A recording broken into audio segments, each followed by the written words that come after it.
문제 5번부터 이어서 보도록 하겠습니다. 자, 일반전표 입력 메뉴에 입력된 내용 중에 다음의 오류가 발견되었다. 입력된 내용을 검토하고 수정 또는 삭제, 추가 입력하여 올바르게 정정하시오라고 되어 있습니다. 자, 문제 5번의 1번인데요.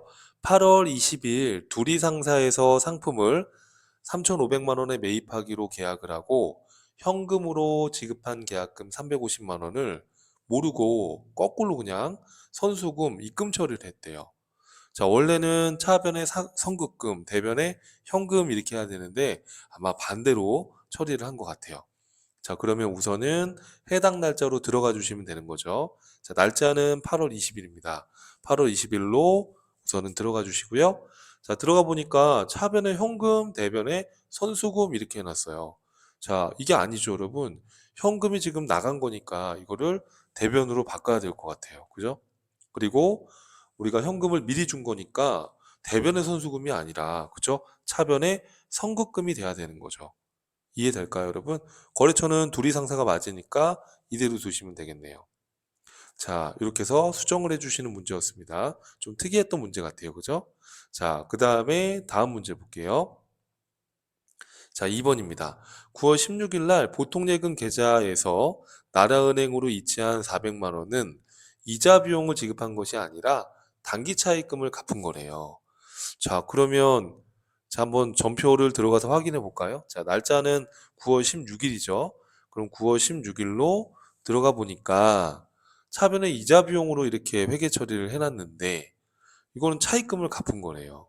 그럼 이자 비용이 아니라 그렇죠. 대변했던 단기 차입금 부채가 감소했어야 되는 거죠. 그래서 단기 차입금으로 수정을 해주시면 되는 거죠. 자, 그런데 나라은행한테 갚아야 될 차입금이니까 거래처 코드 나라은행을 걸어주셔야 됩니다. 여기서 F2번 눌러서 나라은행을 걸어주시면 되겠습니다. 자, 이렇게 해서 수정을 해주시면 되는 문제였습니다. 자, 그 다음 문제로 한번 넘어가 볼게요.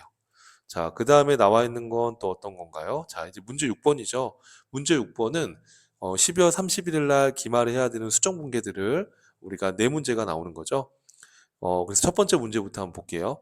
자, 25년 4월 1일에, 자, 올해 4월 1일에 하나은행으로부터 3천만 원을 12월간, 12개월간 차입하고 이자는 차입금 상한 시점에 원금과 함께 일시에 지급하기로 하였다. 적용 이자율은 연회 5%이며 차입 기간은 올해 4월 1일부터 내년도 3월 말까지 1년간 차입을 한 것 같아요. 그죠? 관련된 결산 분계를 하라고 되어 있습니다. 이자는 1할로 계산하지 말고 월할로 그냥 월별로 계산을 하라는 거예요. 자, 여러분 한번 우리 계산을 한번 해보면 지금 어떤 상황이에요, 여러분? 올해 4월 1일 날 하나은행한테 3천만 원을 빌렸어요. 12개월간. 그리고 이자는 내년도 3월 31일 날 그때 원금과 함께 상환을 하기로 했고요. 자, 그런데 우리는 12월 31일 지금 25년도 12월 31일 결산을 하려고 하는 거예요. 그렇죠? 자, 그러면 우리가 이자를 예상해 볼 수가 있죠. 어느 시점에?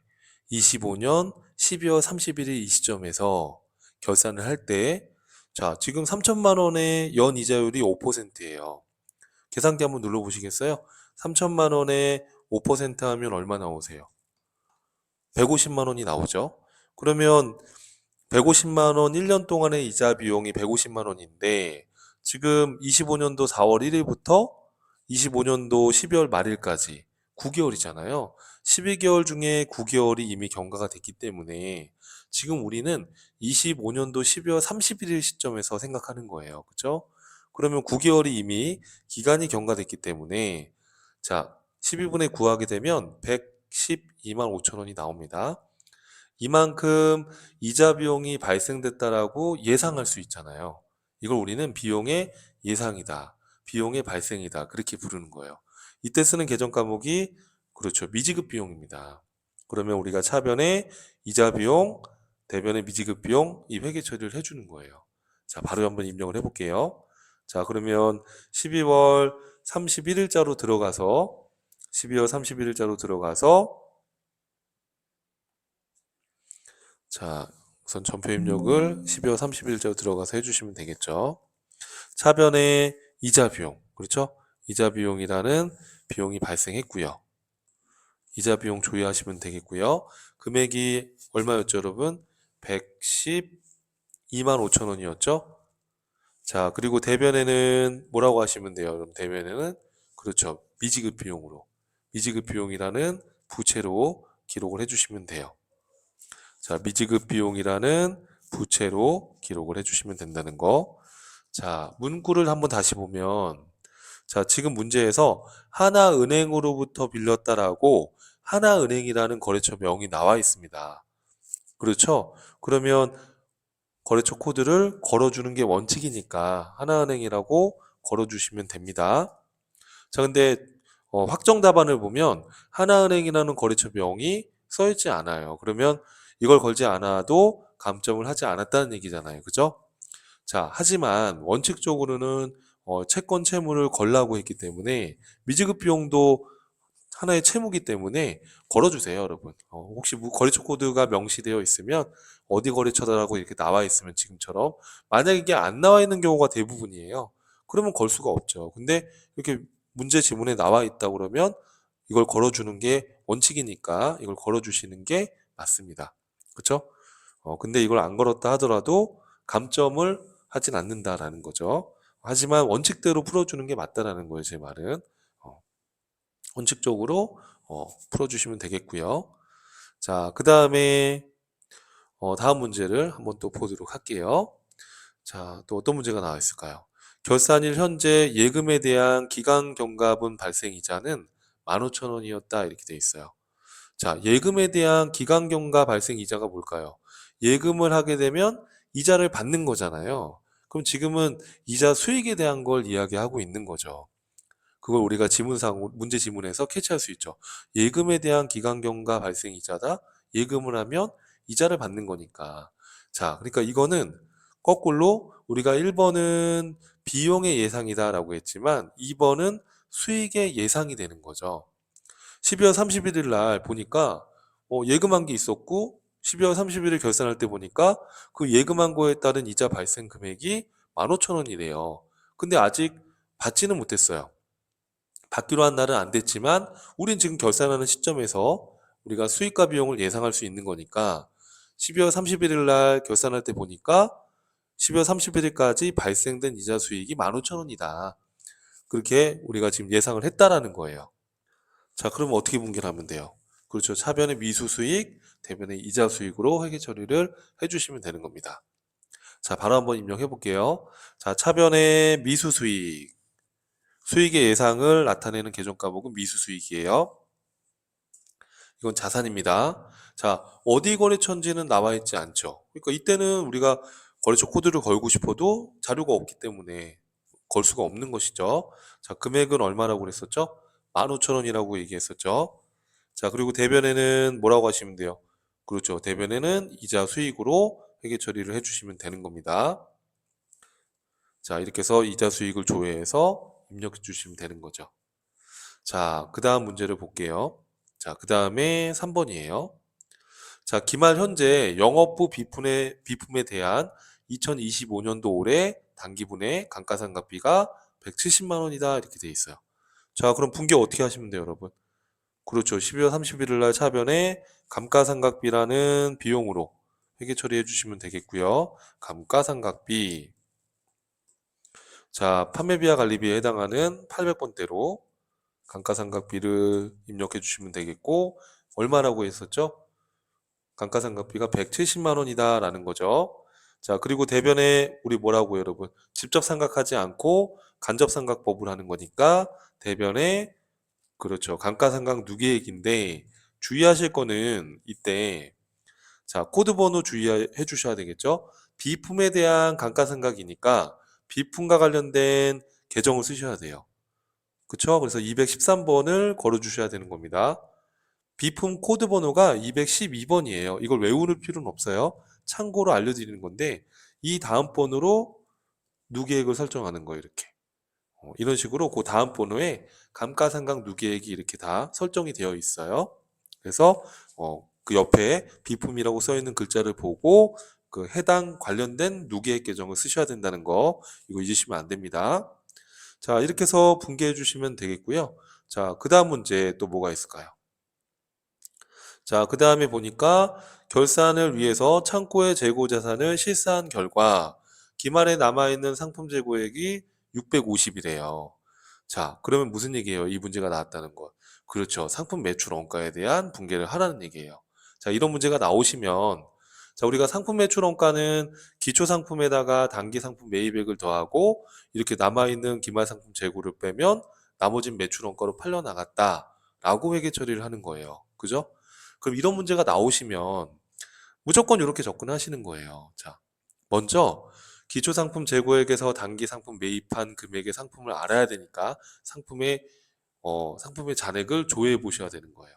이거는 합계잔액 시산표에서 조회하시면 돼요. 자, 12월 31일자로 조회를 해보시면 자, 여기 보니까 상품의 잔액이 얼마라고 되어 있으세요? 여러분, 계산기로 눌러보시면 1억 9,442만 원 이렇게 나와 있으시죠? 그죠? 자, 1억 9,442만 원. 이걸 더블 클릭해 보시면은 기초의 상품은 250이 있었고 단기에 매입한 게 이렇게 쭉 상품이 있는 거예요. 그래서 매입한 걸 다 더하니까 1억 9,442만 원이다라는 거예요.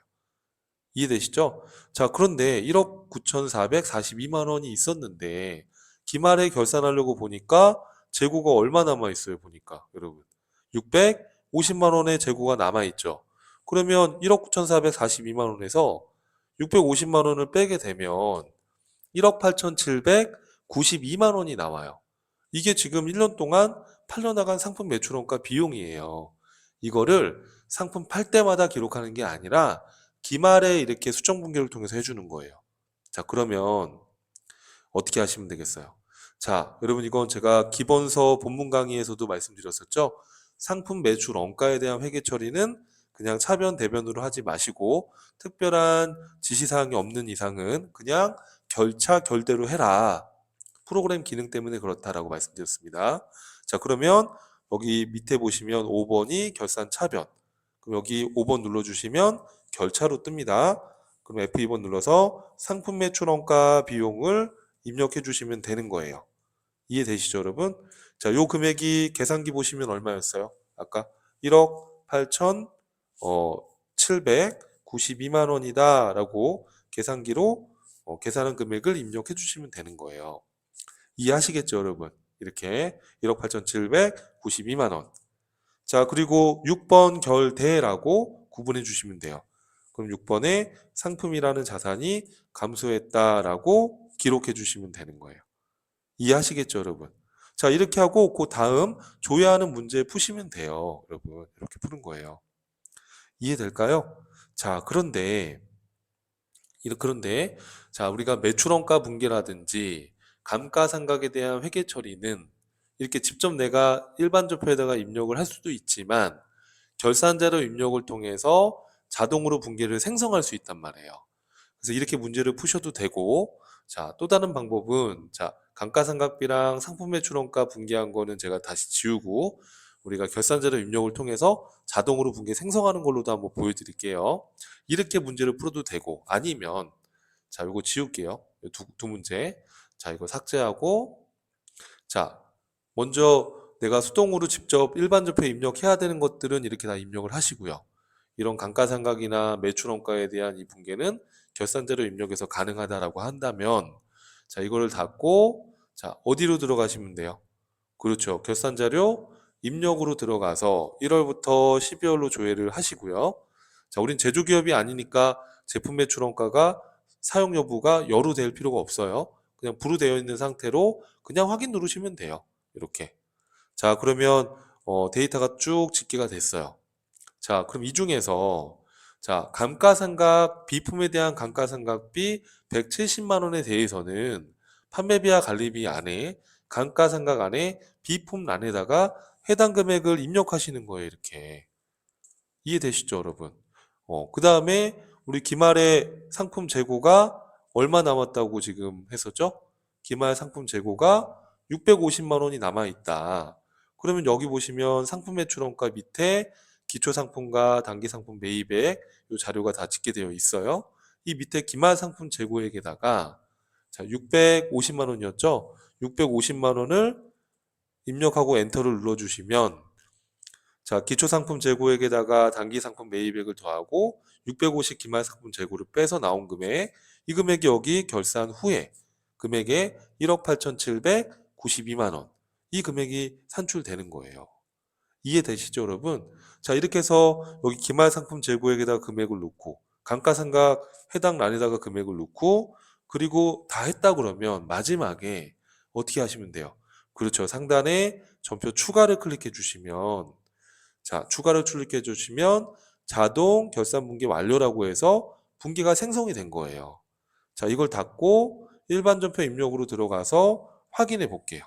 12월 31일자에 자, 봤더니 우리가 수동으로 입력했던 차변의 상품 매출원가 대변의 상품 이게 결차 결대로 해서 여기 자동으로 결산자료 입력을 통해서 분기가 됐다라는 겁니다. 또 감가상각비, 감가상각 누계액으로 또 자동으로 분기가 생성이 됐어요. 이렇게 문제를 풀어도 되고요. 그래서 여러분들께서 결산자료 입력하는 게 너무 좀 어렵다 그러면 그 메뉴를 사용 안 하셔도 돼요. 전산회계 2급 시험에서는 결산자료 입력 메뉴를 사용하시지 않아도 아무 상관이 없어요. 그래서 직접 분기를 하셔도 되고 이제 몇 번 해보니까 이 기능이 편한 거예요. 여러분이 해보니까 그러면 결산자료 입력 기능을 통해서 문제를 풀으시면 되는 거예요. 그건 여러분이 한번 선택을 해봐요. 여러분이 편한 게 어떤 건지. 자, 이렇게 해서 이제 문제를 다 풀었어요. 그죠? 그리고 나서 이제 장부를 조회하는 문제가 7번에서 세 문제가 나오는 거죠. 그럼 이걸 조회해서 실제 시험장에서는 이런 문제 답안 작성을 눌러서 입력을 해주시면 되는 거예요. 그렇죠? 자, 1번입니다. 4, 5, 6월 달 이제 2분기라고 돼 있어요. 우리가 상반기는 1월에서 6월이죠. 하반기는 7월에서 12월이에요. 분기는 3개월 단위를 말하는 거예요. 그래서 1, 2, 3월 달은 1분기, 4, 5, 6월 달이 2분기, 그 다음에 7, 8, 9월 달이 3분기, 10, 11, 12월 달이 4분기, 이렇게 4, 4분기로 이렇게 분기라는 또 표현이 나올 수 있습니다. 그래서 지금 2분기니까 4, 5, 6월 달에 수석상사에 발행하여 교부한 지급보험의 총 합계 금액이 얼마인가 이렇게 지금 물어봤어요. 자, 이거는 어떻게 해야 될까? 특정 거래처에 금액을 물어봤다는 건 거래처 원장에서 조회를 하실 수밖에 없죠. 그죠? 자, 그러면 거래처 원장으로 들어가서 확인해 볼게요. 자, 거래처 원장에 들어가서 자, 기간은 잘 봐야 됩니다. 4월 1일부터 6월입니다. 그렇죠? 그래서 4월 1일부터 6월이에요. 6월 30일까지이고요. 자, 계정 과목은 뭘 찾아야 될까요? 아까 지급보험이라고 했으니까 지급보험이라는 계정 과목을 조회해서 입력하시고요. 그 다음에 특정 거래처를 물어봤잖아요. 자, 거래처는 어디였었죠, 여러분? 자, 거래처는 수석상사라고 있었죠? 그래서 F2번 눌러서 수석상사를 조회해 주시면 되는 거예요. 자, 이렇게 해서 이제 조회해 주시고, 자, 수석상사에서 수석상사, 요 거래처만 조회를 해 주시면 되는 거죠. 자, 이렇게 해서 조회를 했어요. 했더니, 자, 지금 문제에서 물어본 거는 뭘 물어봤었냐 하면, 자, 수석상사에 발행하여 교부한 지급보험의 총 합계 금액을 물어봤어요. 우리가 상품 구입하면서 어음을 발행해서 주면 차변의 상품, 대변의 지급보험 이렇게 회계 처리를 하잖아요. 그러면 지금 거래처 원장에서 차변을 봐야 돼요? 대변을 봐야 돼요? 아, 그렇죠. 대변을 봐야죠. 왜? 어음 발행한 걸 물어봤으니까. 그죠? 그러면 대변에 3천만 원이 나와 있네요. 그죠? 3천만 원이 답이 되는 거죠. 차변에 금액이 집계되는 경우는 어느 경우예요? 지급보험 대금을 갚았을 때, 차변의 지급보험, 대변의 현금 이런 식으로 지급보험이 감소된다는 건 차변의 지급보험이 줄어든다는 건 지급보험을 상환했을 때죠. 근데 지금은 발행한 걸 물어봤으니까 차변을 보면 되면 안 되고 대변을 봐야 되는 거예요, 대변. 이해되죠, 여러분? 자, 그래서 3천만 원이다라고 이해를 하시면 되겠고요. 자, 그 다음에 또 어떤 문제가 있나요? 자, 상반기 1월에서 6월에 보통 예금 입금액은 총 얼마인가 이렇게 돼 있어요. 정기 2월 된 금액은 제외할 것이라고 다 나와 있어요. 자, 이거는 뭐 여러 가지 장부에서 조회할 수 있겠지만 총계정 원장에서 보시는 게 또 눈에 잘 들어오실 것 같아요. 자, 그러면 장부관리 쪽에서 총계정 원장을 열어보시면은요. 자, 기간은 어떻게 하시면 되겠어요? 1월부터 6월이죠. 그러면 1월 1일부터 6월까지 조회를 해주시고요. 자, 그 다음에 보통예금을 물어봤잖아요, 지금. 그러면 보통예금 계정 과목만 조회를 하면 되겠죠. 그러면 1월부터 6월 기간 동안에 보통예금 차변과 대변에 입력된 거는 얘가 다 집계를 해준 거예요. 그럼 지금 물어본 건 뭐였었냐면, 자, 1월에서 6월에 보통예금의 입금액이 총 얼마인가 이렇게 물어봤어요. 자, 그러면 지금 입금이 됐다는 건 대변을 봐야 돼요, 차변을 봐야 돼요? 그렇죠. 차변을 봐야 되는 거죠. 이해되시죠? 그러면 차변에 지금 합계 금액이 1억 2,156만 2천 원인데, 자, 이 1억 2,156만 2천 원 안에는 전개 2월된 보통예금 3,500도 지금 여기 들어가 있는 거예요. 근데 문제에서 뭐라고 했었냐면 정기 2월된 금액은 제외할 것이라고 아예 딱 못 박았어요. 그러니까 1월에서 6월에 보통예금 입금액 차변을 보라는 얘기니까, 그러면 이거 어떻게 구하면 될까요? 자, 이 3,500, 요 합계 금액에 3,500이 들어가 있으니까 이 전체 금액에서 전기 2월 된 3,500을 빼면 되는 거죠. 그죠? 그럼 1억 2,156만 2천 원에서 빼기 3,500을 하게 되면 얼마가 나오세요, 여러분? 8,656만 2천 원이 나오네요. 8,656만 2천 원이 나옵니다. 계산기로 꼭 눌러보세요. 그러면 그 금액을 메모해서 답안에 기입을 하시면 되는 거죠. 이해되시죠, 여러분? 자, 마지막 3번입니다. 자, 상반기 1월에서 6월 중에 기업 업무 추진비, 판매비와 관리비에 해당하는 기업 업무 추진비를 가장 적게 지출한 월가 그 금액이 얼마인가 이렇게 돼 있어요. 자, 이거는 총계정 원장에서 조회를 해주시면 되는 거예요. 자, 그러면 총계정 원장을 한번 열어보겠습니다. 자, 그 다음에 1월부터 6월이라고 했으니까 이 기간은 그대로 두시면 되겠고요. 계정 과목은 기업 업무 추진비, 판매비와 관리비에 해당하는 기업 업무 추진비 조회를 해주시면 됩니다. 자, 그러면 이 기간 동안에 기업 업무 추진비 붕괴된 거는 다 집계를 해주는 거예요. 그죠? 근데 문제에서 물어봤던 것은 다시 한번 확인해 보면 가장 적게 지출한 월가 그 금액을 물어봤네요. 그럼 여기서 숫자가 가장 적은 거는 언제일까요, 여러분? 아, 여기 보이네요.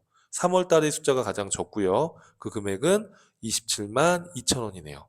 그 답은 3월, 금액은 27만 2천 원이라고 보시면 되겠습니다. 자, 이렇게 해서 기출문제 또 같이 한번 다 풀어봤고요. 또 다음 강의에서 또 이어서 뵙도록 하겠습니다.